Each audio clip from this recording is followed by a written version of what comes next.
위대함의 본질은 다른 사람들이 이성을 잃고 헤매는 상황 속에서도 차곡차곡 자기 실현을 이룰 수 있는 능력이다.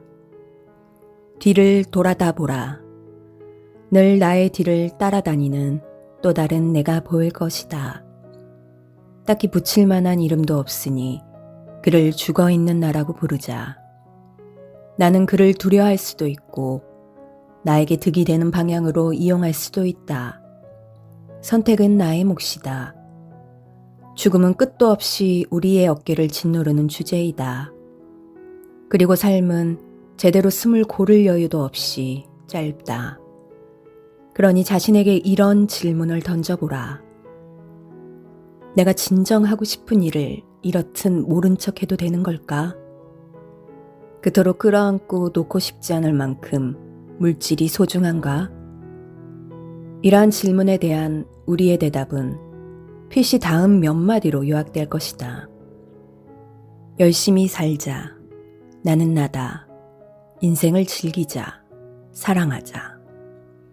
우리는 부질없이 죽음을 두려워할 수도 있지만 오히려 죽음을 방편 삼아 제대로 살아가는 법을 터득할 수도 있다. 러시아의 문호 레프 니콜라예비치 톨스토이의 단편소설 이반 일리치의 죽음의 주인공 이반 일리치는 죽음의 신을 기다리며 다른 사람에게 철저히 지배당했던 자신의 과거를 회상한다. 그는 체제에 순응하기 위해 이제껏 자신의 인생을 자유롭게 살아가는 것에 대해서는 체념해왔다. 모든 사람에게 평등한 죽음의 신을 기다리면서 그는 자신의 일생을 이렇게 회상한다. 만일 내 일생이 모두 잘못된 것이라면? 이전에는 도저히 생각할 수도 없었던 것. 다시 말해 그동안 인생을 제대로 살지 못했다는 느낌이 결국은 진실일지도 모른다고 그는 문득 생각했다. 이제껏 사소한 충동이 일어나면 그것을 곧바로 억제해왔는데 실은 그런 충동이 오히려 진짜이고 그 외의 것들은 모두 가짜였던 것이 아닐까? 직책도, 생활과 가정사도, 사회적 또는 직무상의 이해관계도 모두 가짜였는지도 모른다. 이런 것들을 모두 성실하게 지키고자 노력했던 그는 갑자기 그 모든 것들이 덧없게 느껴졌다. 지켜야 할 것 따위는 아무것도 없었다. 내 의지대로 살면서 내 인생을 스스로 선택해도 괜찮을까?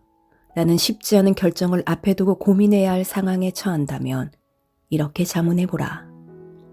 대체 언제까지 죽어있을 작정인가? 이렇듯 죽음을 넘나드는 통찰을 지니고 있으면 우리는 스스로 결정을 내릴 수 있다. 내가 실제로 감당해낼 수 있을까 하는 걱정, 불안, 미심쩍음, 그리고 정말이지 제대로 살고 있는 것처럼 보이는 다른 사람들에 대한 열등감도 떨쳐버릴 수 있다. 그러지 않으면 다른 사람들이 나에게 인생 수칙이랍시고 일러주는 대로 평생을 살아가야 할지도 모른다. 우리가 이 세상에 머무는 기간이 너무도 짧은 것이 분명한데 적어도 즐겁게 살아야 하지 않겠는가. 요컨대 나의 삶이다. 내가 원하는 대로 살자. 행복한 사람이 똑똑한 사람이다. 자신의 의지대로 살아가려면 먼저 매우 그릇된 통념에서 벗어날 필요가 있다. 가장 잘못된 통념은 똑똑함에 관한 것이다. 우리 사회에서 똑똑함이 여러 가지 복잡한 문제를 해결하는 능력, 다시 말해 일정 수준으로 읽고 쓰고 계산하는 능력, 추상적인 등식을 빠른 시간 안에 해결하는 능력으로 저울질된다고 생각하는 경향이 있다. 똑똑함에 대한 그런 통념 때문에 정규교육과 우수한 성적을 자기 성취의 진정한 잣대라고 단정짓는 사람이 많다. 그렇게 되면 학식계나 있다고 거들먹거리는 사람, 상대적으로 의기소침해지는 사람이 나타나게 마련이다. 우리들은 빛나는 졸업장을 더 많이 가진 사람들, 어떤 학문 분야의 귀재인 사람들이 똑똑하다고 믿게 됐다. 그러나 지금 정신병원은 번듯한 학력을 가진 환자들로 넘쳐난다. 물론 그렇지 않은 경우도 많지만 하여간 똑똑함에 참된 척도는 하루하루를, 그리고 지금 이 순간을 얼마나 제대로 즐겁게 사느냐다. 따라서 지금 행복하다고 느낀다면, 그리고 소중하다고 생각하는 모든 것들을 위해 한순간 한순간을 살아가고 있다면 똑똑한 사람이다. 물론 지적 능력은 행복을 위한 유용한 보조수단이다.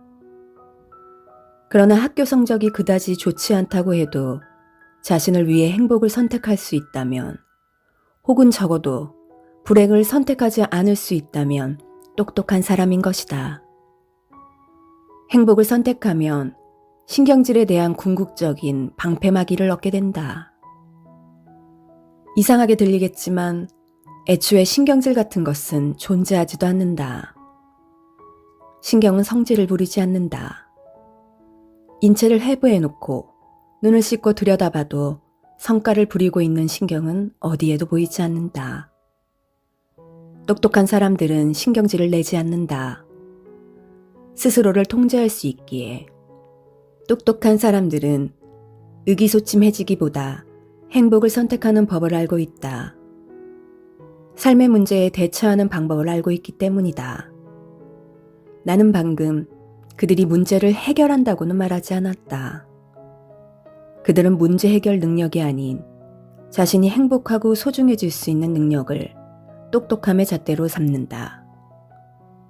문제가 해결되느냐 안 되느냐는 별개의 문제다. 당신이 진정 똑똑한 사람인지 아닌지는 힘겨운 상황에 부닥쳤을 때 기분을 어떻게 다스리기로 작정했느냐에 따라 가늠할 수 있다. 이 세상의 삶의 고단함을 어깨에 짊어지지 않은 사람은 없다. 사회라는 테두리 안에서 다른 사람들과 관계를 맺고 있는 사람들은 모두 엇비슷한 어려움들을 겪고 있다. 말다툼이나 갈등 또는 타협은 인간이라면 피할 수 없는 문제들이다. 마찬가지로 금전, 나이듦, 병, 죽음, 자연재해, 사고도 거의 모든 사람들에게 어려움을 주는 상황들이다. 그러나 그런 일이 일어나더라도 스스로를 올가매는 수렁 같은 의기소침이나 불행을 피해가면서 상황을 잘 헤쳐나갈 수 있는 사람이 있는가 하면 좌절하거나 무기력해지거나 신경질을 부리는 사람도 있다. 그런 문제들을 인간이기 때문에 어쩔 수 없이 부딪힐 수밖에 없는 상황으로 받아들이면서 그저 문제가 있느냐 없느냐로 행복을 저울지 않는 사람이야말로 우리들 가운데 가장 똑똑한 사람이다. 스스로를 자신의 중심에 세우는 법을 배우는 데에는 완전히 새로운 사고 과정이 필요하다. 그러나 우리 사회에는 한 개인이 책임 있는 인간이 되는 것을 방해하기 위해 작당하는 세력들이 너무도 많기 때문에 그런 사고 과정을 체득하는 것이 분명 쉬운 일은 아니다. 하지만 마음만 먹으면 어느 때고 나 자신이 선택한 대로 감정을 다스릴 수 있다고 믿어야 한다. 사람들은 사랑, 황홀, 기쁨뿐 아니라 화, 두려움, 증오도 자연적으로 발생한다고 믿으면서 그런 감정들을 제어하지 않는다. 그저 받아들이기만 할 뿐이다. 슬픈 상황이 벌어지면 슬퍼하고 이내 기분이 좋아질 수 있도록 무언가 행복한 일이 생기기만을 두 손 놓고 기다리는 것을 당연하게 여긴다. 감정은 선택이다. 감정은 단지 자연적으로 발생하는 정서가 아니다. 감정은 선택 의지가 들어가 있는 반응이다. 스스로의 감정을 통제할 수 있으면 제 무덤을 스스로 파는 부정적인 감정들을 택하지 않게 된다. 일단 감정이 마음가짐에 달려있다는 사실을 깨닫는다면 똑똑함의 길로 성큼 들어서는 셈이다. 그 길에는 신경질이라는 우회로가 없다. 우리에게는 그 길이 생소할지도 모른다. 주어진 감정을 삶의 조건이 아닌 선택으로 여긴다는 것에 익숙하지 않기 때문이다. 하지만 그것이야말로 한 개인이 누릴 수 있는 자유의 핵심이다. 감정을 통제할 수 없다는 그릇된 통념은 논리를 통해 깨뜨릴 수 있다. 간단한 3단 논법을 이용해보자. 이성적, 감성적으로 자신을 통제하는 과정에 들어설 수 있을 것이다. 아리스토텔레스는 남성이다. 남성은 모두 수염이 있다. 따라서 아리스토텔레스는 수염이 있다. 아리스토텔레스는 수염이 있다. 남성은 모두 수염이 있다. 따라서 아리스토텔레스는 남성이다. 첫 번째 3단 논법은 논리적이지만 두 번째는 비논리적이다. 여기서 알 수 있듯이 논리를 이용할 때에는 대전제와 소전제가 어긋나지 않도록 주의해야 한다. 두 번째 3단 논법에 의한다면 아리스토텔레스가 원숭이나 두더지가 될 수도 있지 않겠는가? 이제 스스로 감정 세계를 통제할 수 없다는 생각에서 영원히 벗어날 수 있는 논리 연습을 해보자.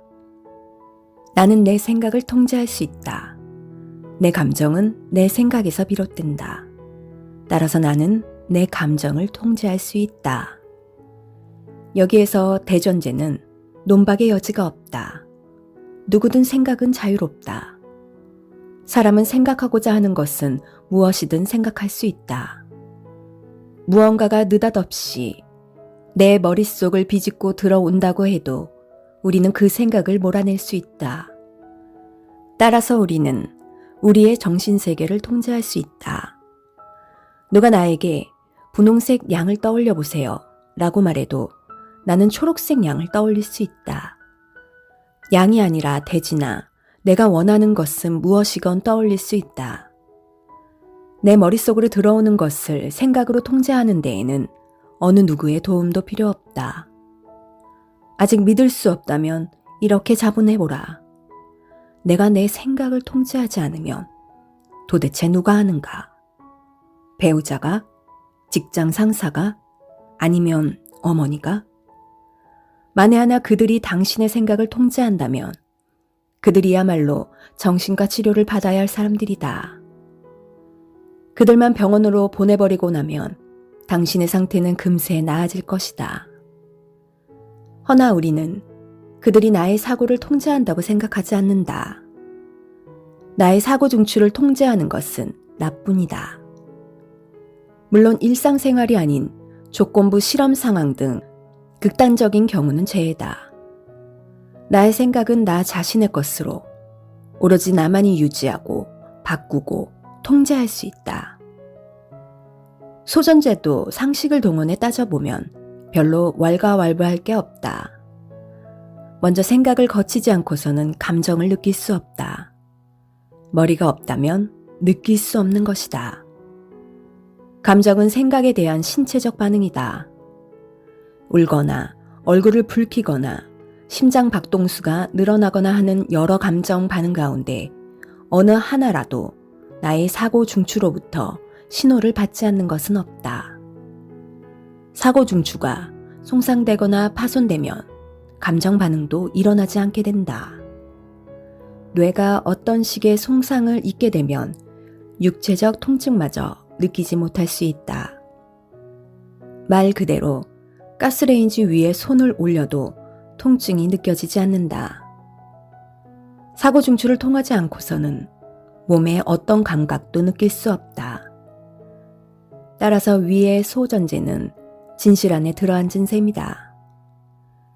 감정을 느끼기에 앞서 항상 생각을 하게 되며 내가 없다면 어떤 감정도 느낄 수 없다. 결론 역시 이치에 들어맞는다. 생각을 통제할 수 있고 그 생각에서 감정이 생긴다면 감정도 통제할 수 있다. 감정을 느끼기에 앞서 작용하는 생각을 잘 움직이면 되기 때문이다. 요컨대 우리는 주위의 상황이나 사람들이 우리를 불행하게 만든다고 믿고 있지만 사실은 그렇지 않다. 내가 불행하다면 그 이유는 주위의 사람이나 사물에 대해 내가 가지고 있는 생각 때문이다. 거침없고 다부진 사람이 되려면 그 생각을 바꿀 줄 알아야 한다. 일단 생각을 통제할 수 있으면 새로운 감정이 생겨날 것이며 거침없는 삶을 향해 첫 발을 내딛게 될 것이다. 이 3단 논법을 좀 더 우리 실생활에 접근하여 적용해보자. 존의 경우를 예로 들어보겠다. 존은 상간이 자신을 바보로 취급한다고 생각하면서 밤낮으로 고민했다. 그가 자신을 깔본다는 생각에 매우 불행했다. 그러나 그가 존을 미련 곰탱이로 생각한다 한들 존이 그 사실을 몰랐더라면 불행했을까? 불행할 턱이 없다. 어찌 알지도 못하는 사실 때문에 불행할 수 있겠는가? 그러므로 그의 상간이 생각하거나 또는 생각하지 않은 것 때문에 존이 불행한 것은 아니다. 존을 불행하게 만드는 것은 다름 아닌 존의 생각이다. 더욱이 존은 다른 사람의 생각을 자신의 생각보다 훨씬 중요하게 생각하면서 자신을 불행으로 내몰았다. 바로 이 이치는 모든 상황, 사물, 개인적 시각에 적용된다. 누군가가 죽더라도 그 죽음 자체가 우리를 불행하게 하는 것은 아니다. 그 사람이 죽었다는 사실을 모르는 동안에는 불행하지 않다. 따라서 죽음 그 자체가 아니라 죽음에 대한 마음가짐 때문에 불행한 것이다. 태풍 같은 자연재해도 그 자체에는 사람들을 우울하게 만드는 속성이 없다. 우울은 인간 특유의 감정일 뿐이다. 만약 내가 태풍 때문에 기분이 울적해졌다면 그것은 스스로 기분이 처지게 하는 생각을 했기 때문이다. 그렇다고 해서 억지로 태풍을 좋아해야 한다고 말하려는 것은 아니다. 다만 스스로에게 이런 질문을 던져보라. 내가 왜 구태여 우울을 택해야 하는가? 우울해진다고 상황을 헤쳐나가는데 눈꽃만큼이라도 보탬이 되는가? 3단 논법의 진리를 따라가 보면 내 감정에 대한 책임은 틀림없이 나에게 있다는 것을 알게 된다. 그러나 우리가 자라온 문화는 그렇지 않다고 가르쳤다. 우리들은 감정은 자신이 통제하는 것이라는 사실을 스스로 외면하게 하는 숱한 변명들을 배워왔다.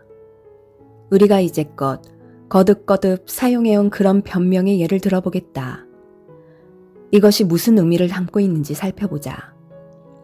너 때문에 기분 나빠졌어. 나도 내 감정을 어떻게 할 수가 없어.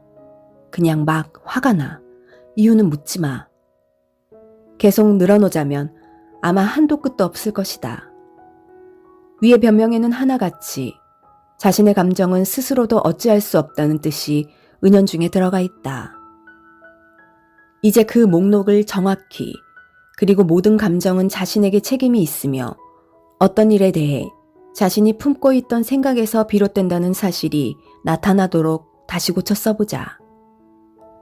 내 행동에 대해 생각하다가 내 스스로 기분을 망쳐버렸어. 안 그럴 수도 있지만 지금은 화를 내고 싶어. 난 화를 낼 거야.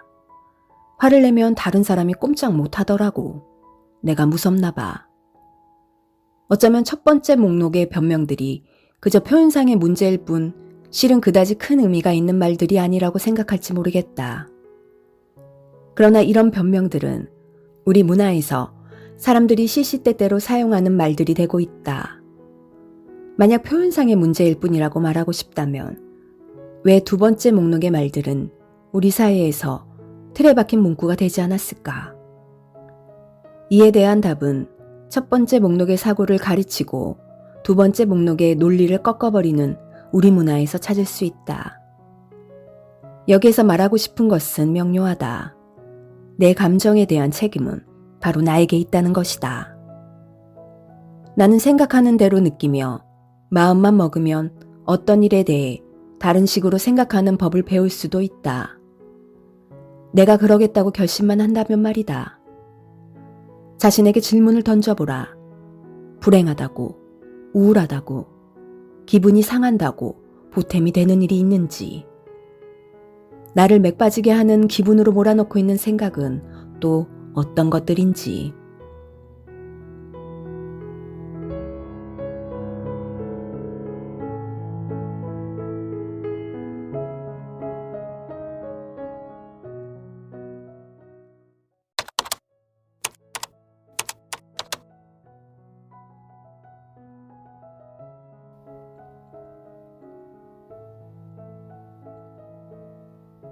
차가운 봄을 꾸역꾸역 버텨내야 했던 그때 단단한 이로부터 책을 선물 받았다.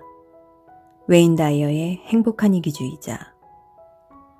선물해준 마음이 고마워 책을 펼치기는 했지만 눈은 의미 없이 글자들을 따라갈 뿐이었다. 읽어도 내용은 머릿속에 들어오지 않았다. 그래도 계속 읽었다. 꽤 여러 번을 처음으로 돌아오고 또 돌아오고를 반복해야 했지만 어느 순간부터 책의 내용으로 다가갈 수 있었다. 그러면서 나의 감정을 마주할 수 있었다. 이렇게 한순간에 무너질 수 있다니. 하지만 익숙한 것들의 공격은 너무나 아픈 것이었다. 나에게는 이유가 있었고 행복하고 싶지 않았다. 그럼에도 불구하고 책은 나를 포기하지 않았고 이렇게 말해주고 있었다. 무책임한 사람이군. 시작이 내가 아니었다고 모든 이유를 밖에서 찾으려고 하지 마. 정신 차리라고. 오랜 시간이 걸렸지만 나는 책을 완독했다. 다 읽은 책은 언제든 다시 볼 수 있게 가까운 곳에 두었다. 여전히 아픈 날들이 많지만 꽤 잘 버티고 있다. 그리고 이제는 행복해지고 싶다. 그럴 수 있을 것 같다. 무엇보다도 나를 위해서 꽤나 이기적인 행복주의자가 되고 싶다.